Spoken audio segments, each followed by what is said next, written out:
Bye. Okay, close door. Don't let it hit you. Recording in progress.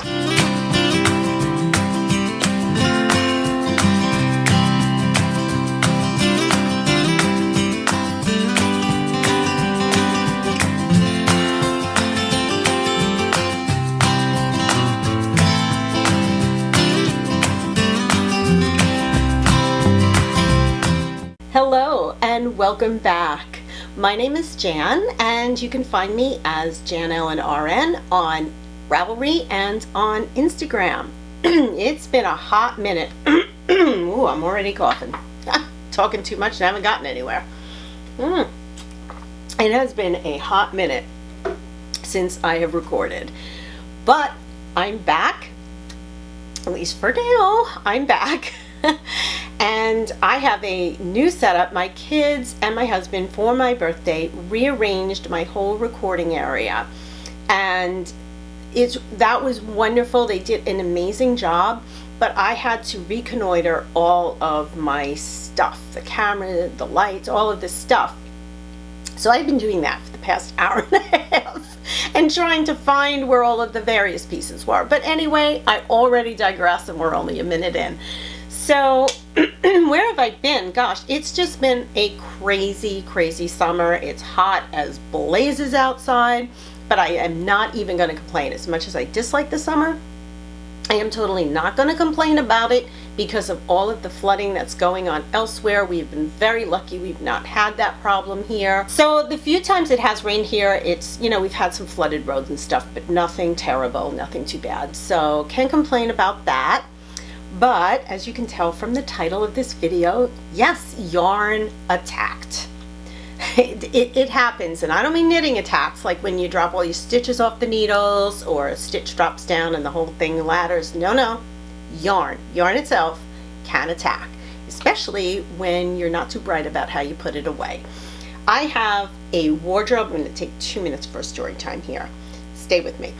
I have a wardrobe in my room that opens up like a cabinet opens up. On the top, I have very badly stacked 4 different yarn bins, one on top of each other, and they hang over the edge. So when you open the door, the yarn bins shift. So normally I open the door and hold the yarn bins to keep them from coming down, but for some reason a couple of Friday nights ago I decided I wasn't going to do that and opened the door, and the yarn bins came down and literally hit me right in the face. I don't remember ever seeing stars before in my life, but I saw stars. I don't even know. Somehow I ended up on the floor. Long story short, I ended up needing stitches. I ended up with a black eye. Yep, that was me. And boy, did I feel stupid when I got there and they asked me, how did this happen? And I'm like, well, my yarn attacked me. They're like, yarn? Yeah. So that caused an event, but I'm back and I've got so much to show you because I actually have been knitting. I have been working on a lot of different things. I just realized I forgot my finished object. So at some point, maybe I'll put that in the next video. It's beautiful, but I'll wait on that. I don't really want to take any more time because it's gotten so late today just trying to set all this stuff up. Okay, so let's jump right in. So I ended up waiting in a waiting area where I had forgotten my knitting at home. So my local yarn store, well, one of my 2 local yarn stores, I found out was literally around the corner from where I was. Do you know when you're somewhere and you only know how to get to a place going one way, so you go all the way that way to get back? Well, it turned out there was a back way that took me there in under a minute. So I'm like, okay, well, I run over and I'll see what they have that I can cast on and keep me busy. So I went over and picked up, first I have to show you the bag because I also got the bag there. Let's see, I don't even know if it says what bag this is. Yes, it does. This is Mythaca bags, French inspired, handmade. Yeah. Oh, it's cute tag in there too. Anyway, I love the bag, so of course I had to get the bag as well. And they had a sample of a sweater. And I would never have picked this sweater out had I seen it on Ravelry or anywhere else, but I felt it and I saw the shape of it and I fell in love with it. It's called Blowing Bubbles is the name of the pattern. I will put the designer on the screen, and I'll also insert a picture here. So I got the pattern from them. I downloaded it. They printed me out a copy, which was really nice. So I was able to cast on. So let me show you what I have. I showed you the picture, and I'm going to show you what I have, and I'm going to tell you what I like about this and what my issues are with it. Okay. So I cast on the back. So here it is. Ooh, okay. So first off, I have to tell you what I didn't know, and I did pick up there, was the Lyca needles, which, if you don't know, they're interchangeable needles made out of, I'm not sure if it's actually wood or bamboo. I believe they're wood, but I could be wrong. Don't hold me on that one. But they came out with pink cables that are, what do you call that? That turn. Okay, they swivel cords. Okay. Yeah, my brain is starting to get back into the shape of things here. They're swivel cords, and I happen to really love swivel cords, so I bought two sets of the cords, but I'm holding on to get any more because from what they told me, Lyca will be coming out with a set of metal needles. I'm not sure if it's in the fall or around the holiday time. I don't think she was too specific about it, but yes, Lyca will be coming out with a set of metal needles, so we know I'll be diving in and waiting for those. But at any rate, so I cast this on. I'm not sure, I believe I bought, I think I bought the size 7 tips there, whatever it was. Anyway, here's what I have so far. Okay, the bottom is in a seed stitch. Let's see if I can hold that up. And then you go into a section in this, in the pattern it shows it as a white color. I didn't want white because I really did want to wear this sort of fall and winter, so I chose this grayish kind of color. And for the third color, this is showing up like a hot orange on camera, at least that's what I'm seeing on my monitor, but it's actually, I would call this goldenrod. Okay, so that's going to be the third color. So this is what I have so far, and when I originally downloaded the pattern and looked at it on Ravelry, there were a number of projects listed. And then when I went back to look the other day, and I'm not sure if it's changed again, there was only one project, and apparently that person was having issues similar to the ones that I'm having. The pattern has some, I don't want to say mistakes, but there are some issues with the pattern. The amount of yarn that you need according to the pattern isn't accurate. Now, I know that when I went to the yarn store, one of the women in the store had already made the body of it, and the same size that I'm making, which I think is the small medium. Let's see. Yeah, it's the small medium. It only comes in 2 sizes, which, you know, kind of already told me it was not going to be like, you know, a great, it's not a fitted sweater. So, and I knew that it's definitely an oversized type sweater, which is fine. It only comes in 2 sizes, small, medium, and large, extra large. Now, she had made the small medium, and she told me that the yarn amounts called for in the pattern didn't work for her at all. So she set me up with the right amount, and I think I bought an extra skein of the other color that said to buy 3 or 4, and I bought 5, whatever it was. So that was problem number 1. And the second problem, with the pattern, this isn't actually a problem with the pattern, so I don't want to say it's a problem with the pattern. The thing I didn't like about the pattern, and I knew this when I jumped in, was the sleeves. And I'll try to zoom in and put a picture over here of the pattern, specifically the sleeves. It's a huge bell sleeve. I know myself. That sleeve is going to end up with every single food product in the planet on the sleeves. All right, it's not going to work for me. But so they gave me a couple of suggestions of how I could taper it. I'm sure I could try tapering down the sleeve, but to be honest, I don't even really want a long sleeve on this sweater.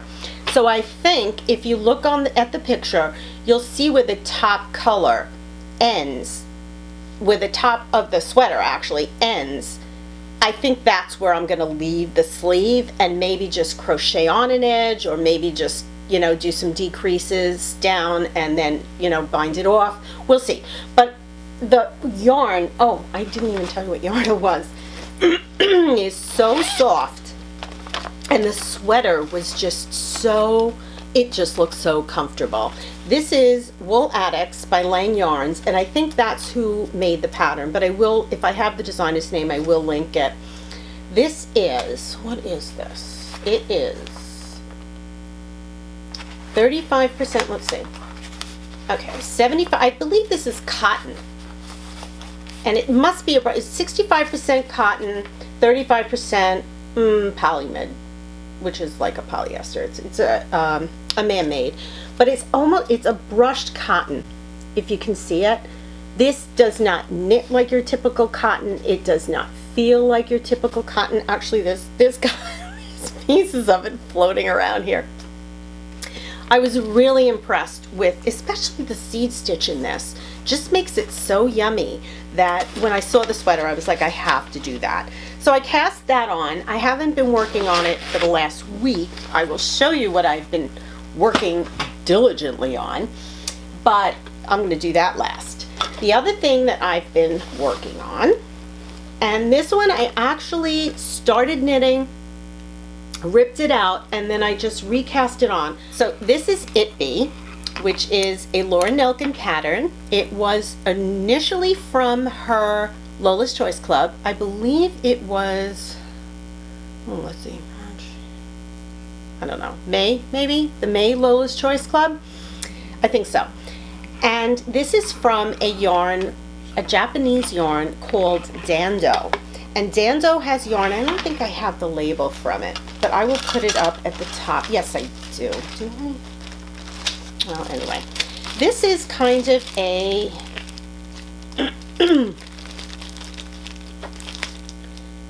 so Dando is a cotton yarn, and it's almost like a tape. So Dando is a cotton tape yarn. It's kind of flat. It is flat and kind of almost like a rustic appearance to it. Makes for an imperfect knit when you're knitting it, if that makes sense. But when you block it, it blocks beautifully and just becomes this very lightweight, almost ethereal type of fabric. If you look at the picture, you can see what I mean, and it makes it totally wearable in warmer months, which is why I really had wanted to knit this when I got it, and I did start it right away, but again, like I said, I kept messing up.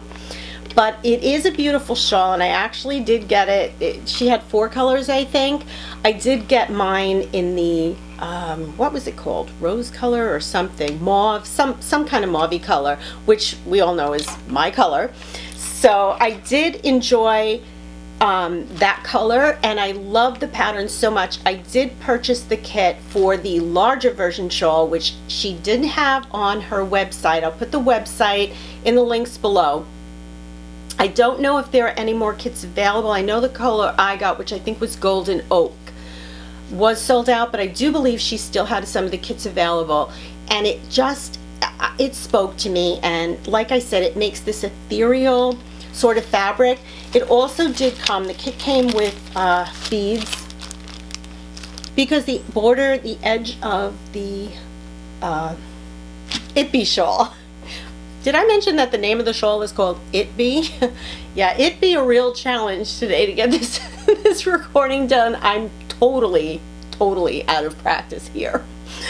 Anyway, so it'd be a good opportunity to get my feet back in the water. Anyway, so I did cast this back on again, and that's the only progress I've made so far. you need to get used to working with this yarn. This is different from working with regular yarn, and I think having done a swatch, then knitted a bit of it, had to rip it out, has given me a little bit more practice with using the yarn. And I will say, and Laura does recommend this in her video, this yarn needs to be hand wound or wound very carefully and very tightly on your ball winder, because you don't want the yarn to collapse in on itself. You will have a hot mess. So if you do order the kit, check out the video for how to wind the yarn before you attempt to wind it. I am actually keeping the ball that I wound in my Yarn-It, which I have not dug out for 100 years, and this actually is the perfect way to store the yarn in here. It doesn't roll all over, the yarn isn't going to get tangled. So that's how I've been doing my Itbe. So now that I made a whole hot mess out of this part, let's move on, shall we? Okay, the other thing I did cast on the Yara Shawl. If you haven't seen it, it's absolutely beautiful. I will insert a picture here. It's a mosaic knit shawl. It's totally addicting to work on. So here's what I have so far. I'm gonna hold it back because I think that makes it like a little easier to see the mosaic design in it. And in addition to the mosaic design, oh, that's better. There, you can see that better. There's this two-color, like almost looks like a braided design in here. That's your contrast pop of color. This has been such a joy to work on. It's a super easy pattern to follow and very, very enjoyable to knit. Now, the yarn that I'm using is Biches and Bouches, is Le Petite Lamb's Wool. I've used this before. I think it was on Heartstrings, the heartstring sweater that I knit, that I use this.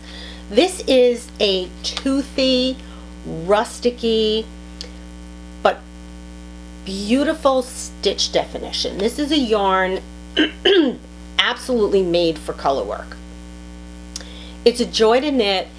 It does have that rustic feel to it, but it softens beautifully when you wash it.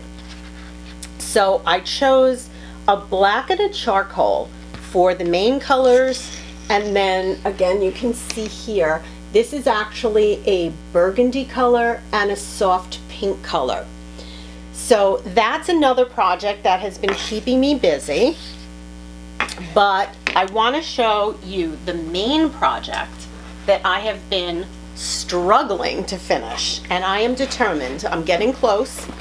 I am determined to have this project finished. This is a project, and I'm almost sure that I've shown this before. I started this in the fall of 2020 when Lauren Elkin had her Knit Ithaca retreat online. It was a virtual retreat, and I joined that, and the project that she designed for that event was called Mythaca. And it's a shawl that she wanted to embody all of the aspects of where she lives in the Finger Lakes into the shawl. And again, like I said, I'm pretty sure I've shown this before. Oh my, if anything comes off the needles, I'm gonna be like devastated. Okay, so the beginning, the top portion of the shawl is what she calls the lakes. And that is because she lives in the Finger Lake regions of upstate New York. So we have on the first section, lakes. Okay, so I got those done. The second section is called rocks. And if you can see, these are designed in beaded brioche. Let's see if I can find another bead that maybe pops a little better. So these are beaded brioche sections here, which she designed to represent the rocks. And then we get to the clouds, and that's where I had put the shawl in timeout. And to be fair, the lace part, it's done in lace, And it's not really that difficult, especially the first section. There are two sections of clouds. The first section here was called stratus, and then what I'm working on now is the section called cumulus. That is, see, that looks like a good shot there. That is a takeoff on a Shetland pattern. Actually, I don't even know if it's a Shetland pattern. It's called sunspots. And what Laura did was, instead of having them the big round sunspots, she made them a little bit squatter. But that lace, and I don't want to call it true double-sided lace, because on the wrong side rows, it's not straight knit the knits and purl the pearls. You do have a couple of stitches that you have to do, but it's not complicated. But this section, it's difficult to work with markers on it. It's much easier because the markers kept shifting, and it wasn't just shifting by one stitch, so it was just much easier to work without the markers, which means you have to go a little slower. So I am literally, I think, 3 or 4 rows away from finishing the body of the shawl, then the bind off, and then it's done. So I see the end in sight for this, so I have really been pushing to work on this. The only problem is that it's very large, and now that you're near the end, there's a lot of stitches on the needle. So one row takes quite a while to get through. But it's enjoyable, and again, it's not the kind of lace that I can't like have something on in the background or be able to watch something and still, you know, focus on it. But yeah, it takes brain power. I've been a little short on that lately. So that's pretty much everything that I have been working on that's been keeping me entertained. I do have a couple of things that I wanted to show you that I have gotten. First of all, one of them, I got this from my besties, this beautiful skein of yarn, which is from a company I had not heard from before. It's Holly Jolly Fiber Company, Unity Through Art, and the colorway is called Barbie. I thought this was just so pretty. And what I think I'm going to do, if you look very, very closely, and I'm trying to see if I can capture it, there is some orange, some like burnt orange color in this. And I think I'd like to find a pattern that I'd like to find a skein similar in that orangey color and find a pattern that I can use with a solid, oh, you can see it really good here. That's even better. There we go.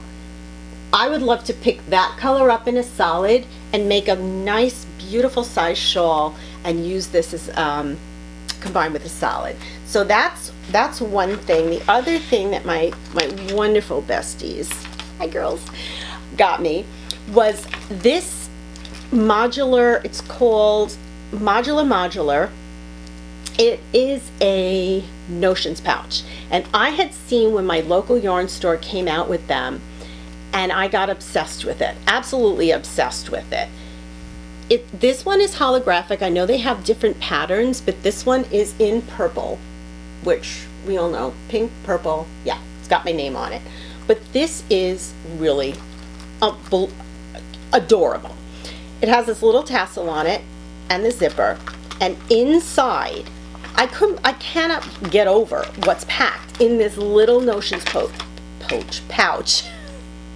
There is a needle gauge, and on the side is a little ruler that you can use for your pattern gauge if you're, you know, doing a gauge swatch or something. Each of these I think is 1 inch. So that was completely adorable. Also inside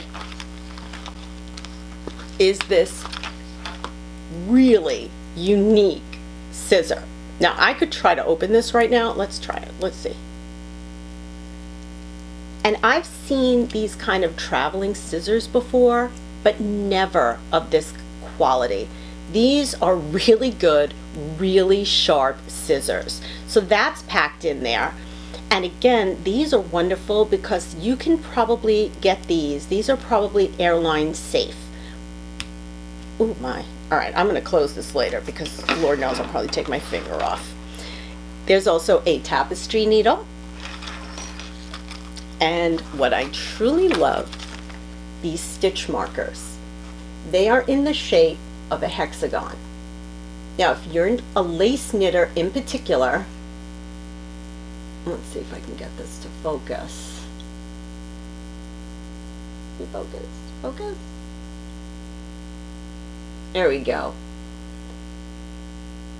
These are in the shape of a hexagon. And if you're a lace knitter, you know that these stitch markers are awesome. Because when you're knitting lace, if you have yarn overs before or after a stitch marker, they can jump. They can jump over the stitch marker, which is super frustrating on the next row when you're like, wait a minute, was this yarn over here? Was this yarn over there?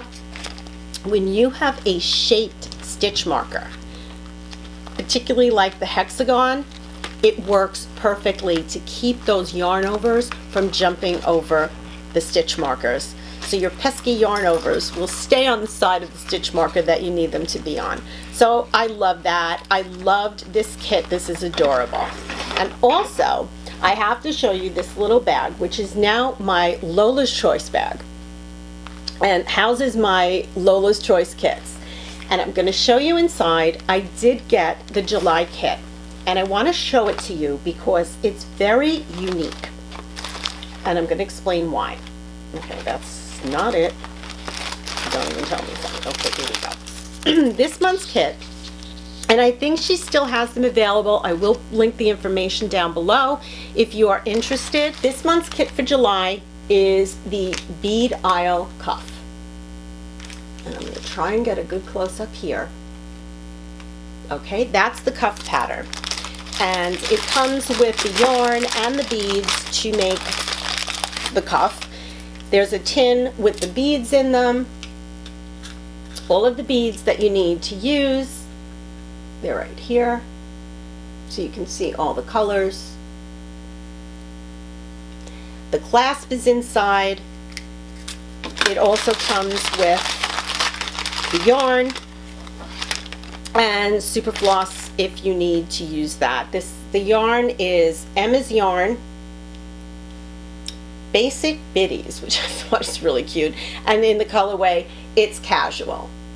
And the reason I wanted to show this, and the reason that I think that this cuff is so unique, is what Laura was going for here. Laura is, as you know, and I'm sure I've spoken about it a bazillion times, Laura does beading. That is her beading and lace, and Laura wanted to take the expression of beading. She was getting into Fair Isle, and if you know Laura's aesthetic, you know that she really thinks outside the box. And the point with this cuff and this design was that she took color work and interpreted it into beading.